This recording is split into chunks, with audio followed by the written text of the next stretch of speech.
ऐसे उनकी हवेली पे जाके हमला करने से कुछ नहीं होगा।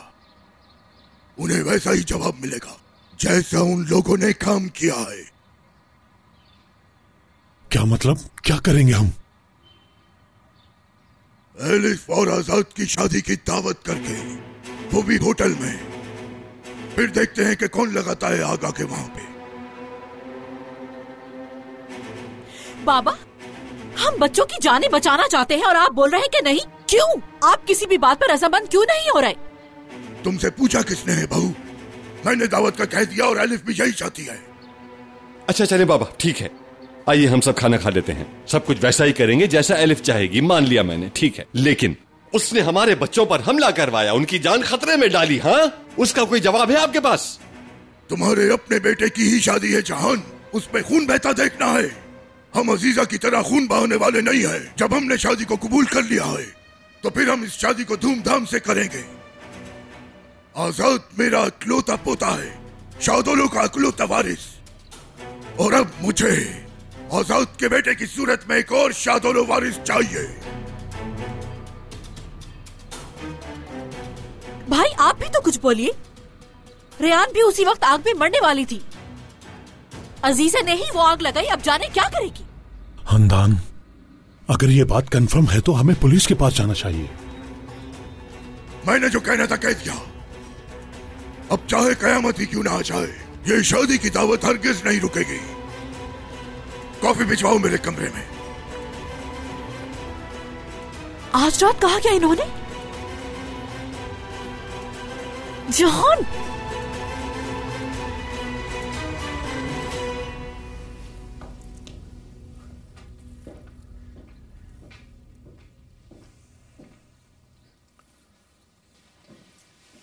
दादा जान, ये फैसला लेने से पहले क्या आपने एलिफ और आजाद भाई से बात की है? उन्होंने शादी करने से पहले मुझसे पूछा था क्या? दादा जान, मैं जानती हूं आप क्या करने वाले हैं, लेकिन मैं नहीं चाहती कि आप उनको इस इंतकाम का हिस्सा बनाएं। रेयान, वो अजीजा दरअसल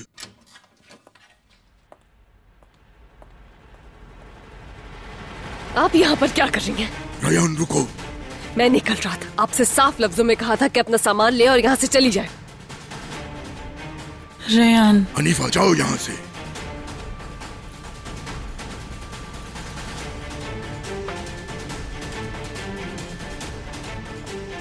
दादा जान, ये अजीजे खानम के लिए काम करती हैं। यही आज तक हमारे घर की बातें उन तक पहुंचाती रही हैं। मैंने खुद अपनी आंखों से देखा इन दोनों को मिलते हुए। इसीलिए बेहतर यही है कि आप इनसे कह दीजिए कि यहाँ से चली जाए।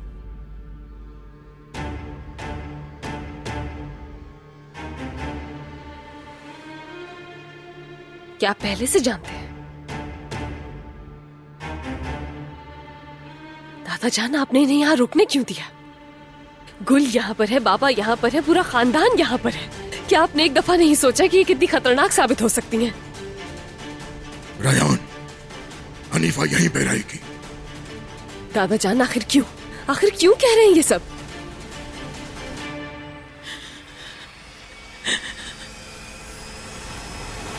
मैं बहुत मुश्किल में हूं। मुझे नहीं पता था कि इतना कुछ हो जाएगा। नसू साहब, मुझे माफ कर दें। हनीफा, वो शैतान औरत अजीजा क्या चाहती है तुमसे? बताओ मुझे। जैसे मैंने बताया, मुझसे हमेशा यही पूछा करती थी कि मिरान को मारने की कोई बात होती है या नहीं। लेकिन उसके बाद एलिफ, अजीजा असलान बे अपना इंतकाम खत्म करना चाहती थी। नसू साहब, एलिफ को उसने यहां नहीं छोड़ना था। लेकिन जब उसको पता चला कि आजाद एलिफ को टच भी नहीं करता, तो उसका डर खत्म हो गया।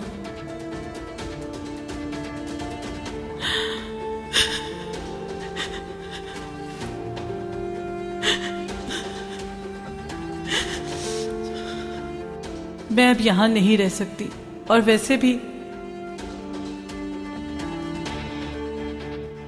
अब आप मुझे यहां नहीं रखेंगे। मुझे माफ कर दीजिएगा। नसू साहब। हनीफा, तुम्हें मैं सिर्फ एक शर्त पे माफ कर सकता हूं और तुम्हें यहां रहने की इजाजत भी मिल जाएगी। आज के बाद तुम अजीजा की सारी बातें, सारे मंसूबे मुझ तक पहुंचाओगी और तुम्हें जितना बताऊंगा मैं उतना ही उस तक पहुंचाओगी। समझ गई?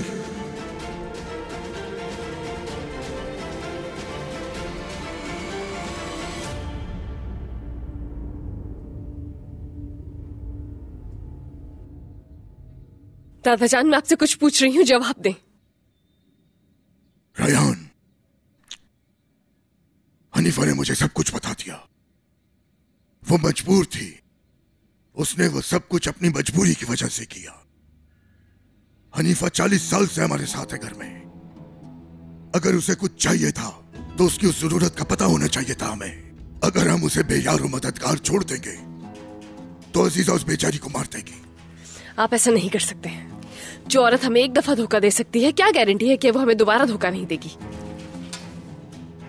अपने दादा पर भरोसा रखो, सब कुछ संभाल लिया है मैंने बेटी, परेशान मत हो। रयान, ये हम दोनों के दरमियान रहना चाहिए, क्योंकि ये जानना सबके लिए मुश्किल होगा, तुम समझ सकती हो। हनीफा भी शर्मिंदा है, उसे उसके किए की सजा मिल गई। हाँ, और तुम भी ये नहीं चाहोगी बेटा कि इस बात का पता चलने के बाद सारे घर का सुकून बर्बाद हो जाए। बाबा, बाबा आप गलत कर रहे हैं। देखें, मेरी बात सुने। मैं आपसे इस इंतकाम को खत्म करना चाहता हूँ, लेकिन आप इस इंतकाम की आग को भड़का रहे हैं। ऐसा मत करें। अगर आप ऐसा करेंगे तो उस औरत ने फिर से कुछ कर देना है, इसलिए प्लीज अल्लाह के वास्ते ऐसा कुछ मत कीजिए। उसने जो करना था कर लिया, अब देखता हूँ कि वो क्या कर सकती है। बाबा, आज की दावत होगी तो बस होगी।